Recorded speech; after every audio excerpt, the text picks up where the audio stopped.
Hello, it's Anthony from Game Rant here. We are going to be taking a look at Final Fantasy, actually I should say Lightning Returns, Final Fantasy 13. This is the third Final Fantasy game. Let's look at the other menu. Oh, that's great. This is the third Final Fantasy game in the 13 series. It actually comes out today as you're watching this video, February 11th, or it came out on February 11th. So what I kind of wanted to do was, Square Enix gave us this strict rule about not showing more than 10 minutes of footage, so I thought instead of showing the usual first 30 minutes or so of the game, we'll just kind of look at the mechanics, specifically the combat, and I'll kind of break it down for you and give you a better understanding of what's going on. Because hopefully you also plan on or you have read my review. I want to just give a better breakdown of the combat, show it in action, and give you some sense as to what they're doing with combat in this third game to kind of change it up from what you've seen in 13 and 13-2. So, combat. So I guess the first thing you'll notice is you have Lightning just by herself. There's no party. I have a chocobo with me, but that's only in this. Oh, alright. So we've just kind of jumped into battle because they were super aggressive. So what's new about combat is schemata, or schema. These are three different sets of weapons and outfits that Lightning can wear. You can zoom out or zoom in on battle. I have complete control over her movement. I can't really move her very fast, but I can move her. So if you see, it says right now I'm a white mage, so that's one of my three schema. And each schema has its own associated health bar, its own associated ATB bar, and its own individual attacks. So as the Velvet Bouncer, for example, I can use Blitz, and as I'm using Blitz, my ATB bar is going down only for the Velvet Bouncer schema. Then I switch to my Paladin, for example. Then I get a new ATB bar, and in the meantime, the Velvet Bouncer schema is recharging its ATB. So it's sort of like a mix and match, using them sparingly, trying to avoid spending too much money or too much ATB on individual attacks so that you can keep the flow going, or if not, you can just kind of stand there and take it.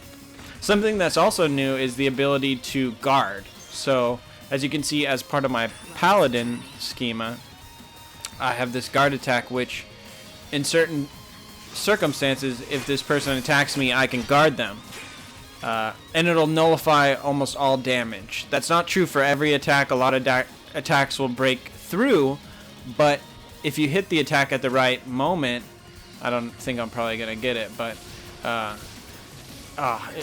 if you hit it at the right moment, you get a perfect guard, and that actually increases your odds of blocking attacks that deal actual damage that'll get through your guard. So that's kind of a general overview of the setup. So I run out of ATB on that. I switch using the right bumper or left bumper. Run out of ATB, switch to this guy, and ta-da, done.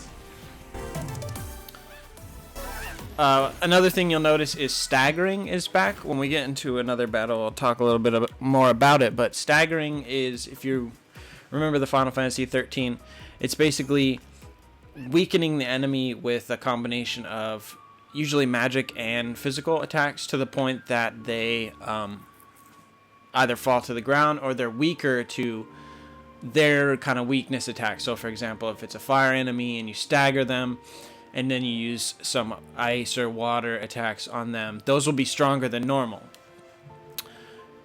In addition to all of that stuff that I've talked about, this is kind of why I wanted to do a video, there's also a EP abilities available. So in the bottom left corner, you'll see, in addition to my stamina bar and my health bar, the number 4. I actually have, I guess, 6 total. This is the chaos. We're in the chaos. We get out of the chaos, so enemies aren't more difficult. But anyway, so EP abilities, which I'll show you, can be used in and out of battle. So the ones that are not highlighted are ones that only work in battle. They have certain associated costs, and you earn EP as you beat enemies. So for example, if I start the next battle and I get knocked down, I killed, I can use a rise for 2 EP and come back to life instead of using a Phoenix down or something like that. Or overclock is useful because it slows down time. It doesn't actually, it gives you a full ATB meter. It doesn't deplete as fast. And what you can do is actually use it in conjunction with staggers. You stagger an enemy, you get them really weak, you hit overclock, and you just kind of wail on them. It's a great strategy. There's escape. Here's the thing that I think is important to say, that this game is difficult. It is harder than I was ever anticipating the game would be, and the grind of Final Fantasy has been taken out. So a lot of the things that you might do to overcome certain obstacles are no longer there.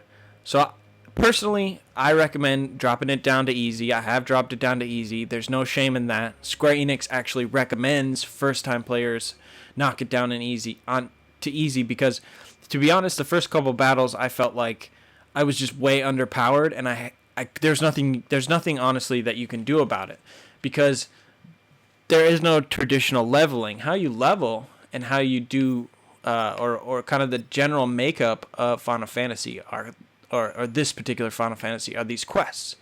So these quests, as you complete them, you earn various boosts to attributes like strength, magic. So if you can see on the right, there's power from Save Souls, which means I completed a side quest, a main quest, or these overworld quests, and in return I earned +2, +10 to my magic, +5 to my strength, something like that. So this is what I've earned over total. This is about 8 hours into the game, this save that we're looking at. I've completed 25 side quests, and then Canvas of Prayers, 15 of those are, those are basically, you have a little board of just quests, so you're not going to quest givers, you're just returning to this board. But that's really the general makeup of the game. Is you have 4 areas. If you see you have above quest list, Luxarian, Yusnan, the Wildlands, which is where we are now, and the Dead Dunes, which I haven't visited in this save yet. So within those areas, you have side quests, you have main quests, and you're basically, it's a lot like an MMO. So what you're doing is various things for people, like killing enemies, killing a certain number of enemies, and collecting what they drop, things like that. And it's actually pretty great. So let's jump into one more battle because we're running out of time. I just wanted to run through a lot of the general stuff. So I think this is perhaps the best part of this game because, in all honesty, what it offers in terms of a story or a compelling conclusion, a lot of the stuff that I was hoping for out of this game just isn't there. But what is there is an interesting take on combat that kind of reminds me of a little more RPG-esque version of Kingdom Hearts, for example. You're a little bit more active. You can guard. You can be patient.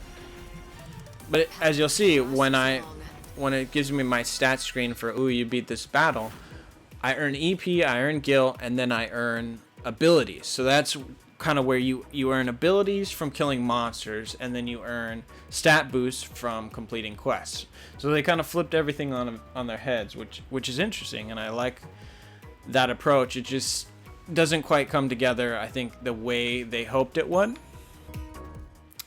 But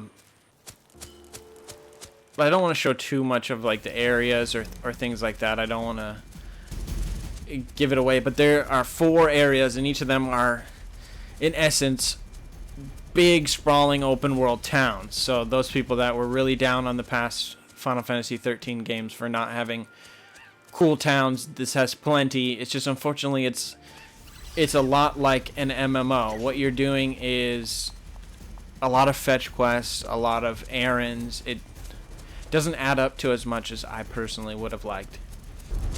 But anyway, that's kind of a quick look. Hopefully you read the text associated with this post. Link will be in the description to hear a little bit more of my thoughts about the combat system, and then hopefully you read my review as well to see whether what I discuss in the review is something that might be interesting to you. For me, as a huge fan of Final Fantasy, I love practically all of them, and I actually really did enjoy 13 and 13-2 in some respects.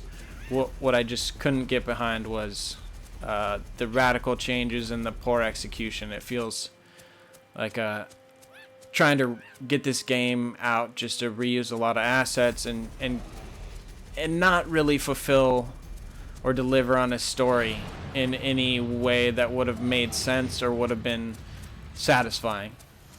Anyway, that's all of our time for looking at Final Fantasy. Hope you guys enjoyed, and I will catch you next time. Stay tuned to GameRant.com for more video game news, reviews, and feature content. I've been Anthony Tormina, and I'm out.